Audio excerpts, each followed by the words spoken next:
Hello, everybody, and welcome to the second to last edition of the Ambassador Sport Network. It's been a long year, guys. Yes. I'm ready to go home. I'm already knowing it's finals time. Got a week left. Got to finish the year strong. Yes, I'm ready to go home too, Shane. Even though I stay up the street, Right. I still am ready to go home. Right. Yeah, man, I'm ready to get back to Atlanta, man. I mean, I've been here for the past year. I did my internship out here, so I haven't been home for like maybe more than 2 weeks at a time in like the past year. So I'm so ready for this break. Yeah, I haven't been home since mid-July, man. That's the longest I've been, away from home. Not like I'm in the military or anything, but Yeah, go ahead. I'm basically in the middle. Okay. All right, back to the top. We have a lot to get into today, starting with some men's basketball talk as the Oakwood Ambassadors played Tennessee State. We'll recap that. We'll also recap Oakwood's women's volleyball team as they unfortunately fell in the first round of the tournament. We'll get you some information on that. And third, we'll talk about some college football and NFL, and we will also give our NBA MVP picks as of right now. But without further ado, my name is Shane Dunkley. I'm your host for today. I'm Jonathan Walden. And I'm Joseph Morant. And y'all ready? Yes, sir. Let's get straight to it. Starting off, the Oakwood Ambassadors visited Nashville to play the Tennessee State Tigers. Oakwood unfortunately lose the game 114-76, but that would not be without a fight. The Oakwood Ambassadors would put up 38 points in both halves against a D1 institution, by the way. Jonathan, give me your thoughts on this game and your first impressions. My thoughts on this game, like you said, it was a tough D1 opponent, but not just about the Tennessee State game. Just as a whole, for us to improve, we have to be better at rebounding and defending the paint. Rebounding, defending the paint, and free throws. Tennessee State out-rebounded Oakwood 50 rebounds to 29, giving them too many second chance opportunities, and the Ambassadors shot just 53% from the free throw line. Those two areas changed the entire rhythm of the game, and we just have to clean that up. But the good news, though, the effort was there. The shooting is improving. And with Bell, Barnett, and Evans leading this group against Tennessee, Oakwood has real pieces to build on moving forward. And I'm excited to see the future games that we have against these opponents. Hopefully we can improve on, like I said, the rebounding and the free throw shooting. And ultimately, that's going to win us the games. If we win in the rebound field and the free throws, then we win the game. Of course, Joseph. Yeah, I got to watch maybe like the first 10 to 12 minutes of the game, and we actually stuck with them. The score was around like 31-28 after the first 10 minutes, so we were actually knocked down on our jump shots, and that was pretty much keeping us in the game. To piggyback on John's point with the rebounding area, Joshua Barnett and Jordan Bell, they're two of our tallest players. Both of them had 3 rebounds apiece. That's about 6 rebounds. I'm looking at Damon Fan. I'm looking at Chase Jackson, both attributing 3 rebounds as guards. So to John's point, yes, we do have to crash the glass. We are a small ball type of team, so that means we do have to rebound by committee. So everybody needs to hit the boards real hard so we can get out in transition so we can score against some of these bigger teams. Of course, it's Division I program in TSU, so this is kind of the outcome that we expected. We know moving forward, we're going to move towards our conference games with Talladega and Voorhees, and then we pick it back up with another, I want to say, lower D1, higher D2 in University of West Alabama. So we do have a mixture of games here, but I'm hoping that we can find our flow amongst these higher division opponents, so when we face these lower division opponents, we'll be ready and we'll be able to win our conference Exactly. Games. See, a lot of the viewers and a lot of the fans may be like, why do we be playing these big time schools? Kind of knowing the outcome of it. It's really to get to play higher, to play better competition, so that when you play the people that are in your conference, you're ultimately playing the best way you can the best way you can play. And to get that money. I was supposed to say that part. My fault. But the Ambassador, Jordan Bell, speaking of Jordan Bell and Joshua Barnett, Jordan Bell would lead the team with 20 points, and Joshua Barnett would closely follow with 15. And also Taj Evans would come off the bench with 12 points. But when I look at this game, I look at the three-point percentage. I've been harping on the three-point percentage pretty much all season. And the Ambassadors, they improved. 10 for 28, 35%. That's in D1 basketball, that's considered good. Yeah. You know what I'm saying? Especially when you're playing a team like Tennessee State with all those long arms and tall bodies. I think in all of basketball, that's a good percentage. Exactly. Yeah. But when you talk about what they can improve on, it has to be fundamentals. It has to be boxing out. I know Tennessee State is much bigger, longer than us, but when you get out rebound by, 21 rebounds, that's not a recipe for success in any ways. And rebounding is a mindset. You have to know once that ball goes up, I know who I have. I have to make sure I close out, box out, push them out the way so I can grab that board. You have to want to do that. You can't teach rebounding. You have to go out there knowing that I'm gonna get this rebound. There's nobody else getting this rebound. Not even my team. I'm gonna get this rebound. Exactly. And y'all are two former, basketball players, so y'all know this. Rebounding, defense. You can't teach that. That's all effort. Correct. You know what I'm saying? It's all about how much you want it, how dirty you want to get. That's what the fundamentals are. Yeah, that's honestly part of the reason why I'm sitting here at this desk. Not in uniform. Because some of those fundamentals, I guess I forgot about. I understand that. Right. So Oakwood would get off Oakwood has one win on the season, and I have to ask real quickly, what do you think the ceiling is for this team? If everything is clicking, I know Tennessee State, I think that was an expedition game, not a real conference game. What is the ceiling for this team as we get into conference play as December and January rolls around? The ceiling, I expect us. I'm a kind of look towards playoff because that's where we will play them in conference play. Well, of course, we play them in regular season, but going into the playoffs, I hope that we can get at least a win so that we can further our efforts into the playoff round. Go ahead, though. Yeah, I guess speaking to the ceiling, like I said, and take advantage of these higher division opponents. If we can correct some of these small things here and use these as tune-up games, when we get to those conference play, when we get to tournament play, we'll probably be able to have those things corrected and we can play the right way and we can possibly pull out a win or two coming towards the conference and the tournament. Yeah, hopefully we can improve on these things and start trading off some wins, but I'm liking what I'm seeing so far. And now we will transition to the volleyball segment of the show. We'll have Kaylin join us for this next segment, and we'll give a recap on the tournament that the Oakwood Ambassadors had just played. Amazing grace, how sweet, I'm hurting, how strong. I don't even know the lyrics, bro. Okay, let's just get into the segment, man. The Lady Ambassador season would unfortunately come to an end against Huston-Tillotson, losing 3-2.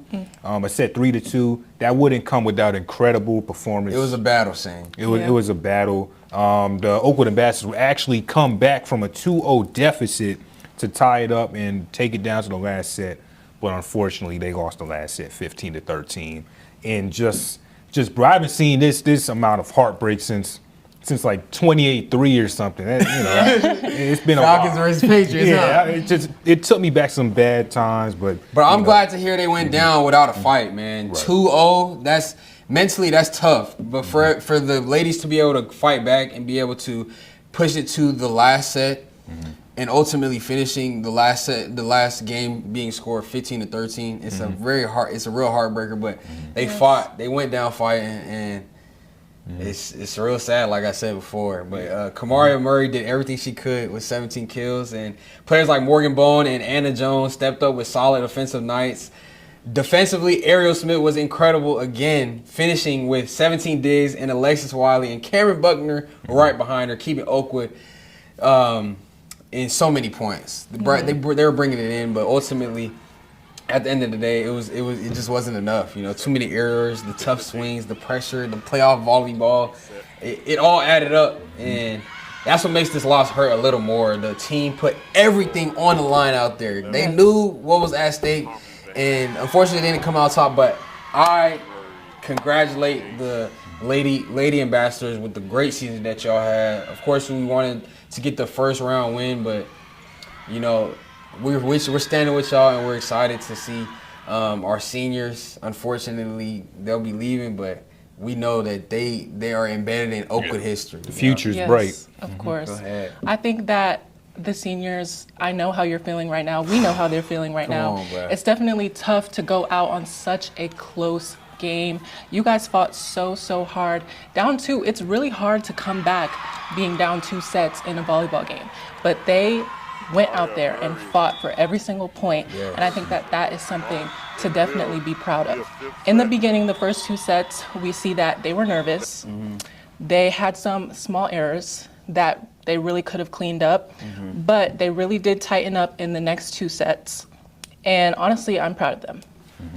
Agreed. Yeah, and just looking at this season as a whole, a two game improvement from last year. The Lady Ambassadors will actually be over 500 this year at 12-10, whereas last year they were 10-18. That's 18 losses compared to 10. So there's some improvement there. And from actually being at the games and seeing the intensity as compared to last year, and then those kills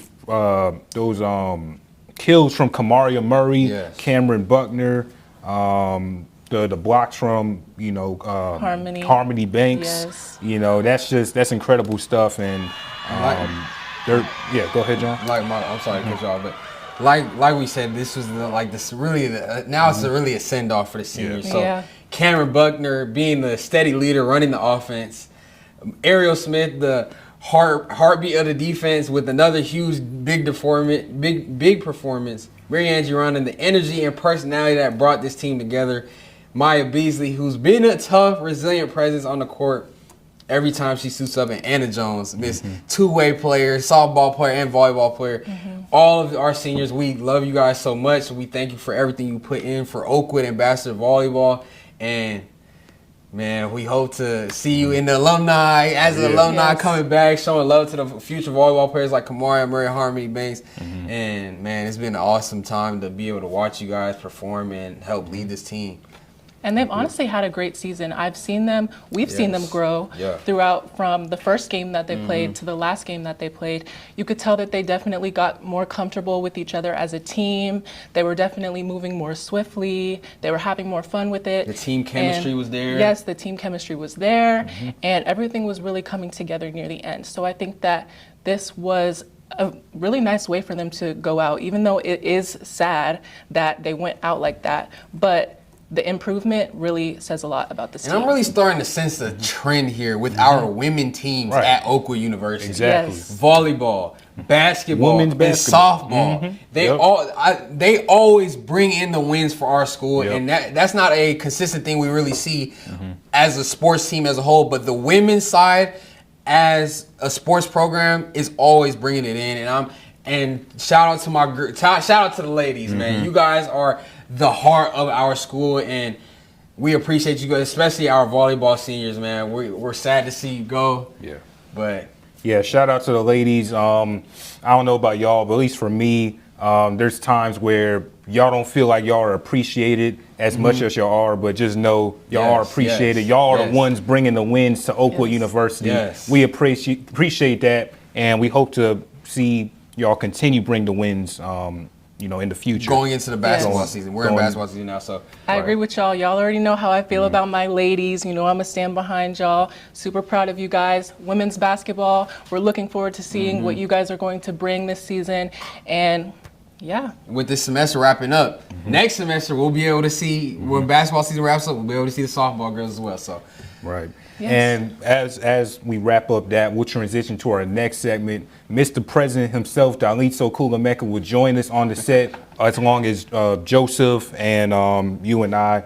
And we'll give our NBA MVPs, and we'll give our insight on college football and NFL. This next segment is a partnership with Howard University Radio, Voices SiriusXM, Channel 141, as a part of the Lance J Radio Network. We are 3 weeks into the NBA season, and there has been a lot of play between guys like Shea and Luka and all them guys, and I want to know who's the NBA MVP 3 weeks into the season. But before we even get into that, Joseph, you had something to say. Yeah.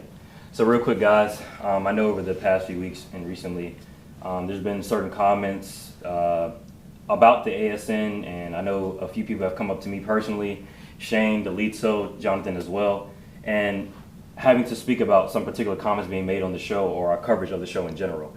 And I just wanted to say, or to throw out a quick disclaimer, that please watch the full episode. Please watch clips, reels, and things of its entirety before making assumptions or coming to certain conclusions. We do have school pride here. We want the sports and want the programs here to succeed. We're in all in favor of that. I know one thing, when we were in Birmingham for the Mag City Classic, we were in front of about 2,000 people pre-show, and we started talking about Oakwood sports in a positive light. So we do have you all guys back, but we do owe, in good journalism and in good sports coverage, we do have to talk about the good and we do have to talk about the bad. So it just comes with the territory. So once again, thank you guys for the support, but I just wanted you guys to please watch the full episode in its entirety before making assumptions and coming to certain conclusions. Thank you. All right, Mr. Moran. Thank you for that. We appreciate it. And to kind of get the air back in the room. Yeah, let's get talking that basketball, baby. Let's get to your MVP. I guess I'll start off with you, Mr. Moran. I hope it's not John Moran, of course. Who's your NBA MVP? I think I'm gonna still roll with my guy right now, Luka Doncic. I mean, he started off averaging 40 through like the first 5 games of the season. So that was my pick earlier on. I think I'm gonna stick with that right now. But I do have to also point out the fact that there was an early anticipated matchup between the Oklahoma City Thunder and the Los Angeles Lakers, where we saw Luka and Shea go at it. They ended up being a blowout in favor of the Thunder, so we didn't really get to see what we wanted. But on the flip side of that, Jokic just go ahead and does his thing in Denver. He scores 55 points, 12 rebounds, 6 assists, and he's doing it. Hey, don't talk about my. Hey, who's your MVP, bro? I'm just saying, I'm sticking with Luka, but I do acknowledge that Nikola Jokic is the best player in the world. You stay on that side, baby. Yeah, stay on that side, man. So it sounds like you got something to say. I got something. What you got to say, John? Nikola Jokic, man, come on. If it hasn't been clear before, it's clear now. He's making one of the strongest MVP statements in the league right now. He's 6th in scoring at 28 a night, 1st in the NBA in rebounds at 13, and 1st in assists at 10. Meaning he's averaging a triple-double while leading Denver to one of the best records in basketball. And if the numbers don't convince you, look at his last 3 games. 55 points against the Clippers on 78% shooting, 35 points and 15 boards in Sacramento, and a 32-point masterpiece with 14 rebounds and 14 assists versus Indiana. That's dominance. That's dominance, efficiency, and winning. The exact combination you need to be as the most valuable player. He is the best player in the world, on the planet.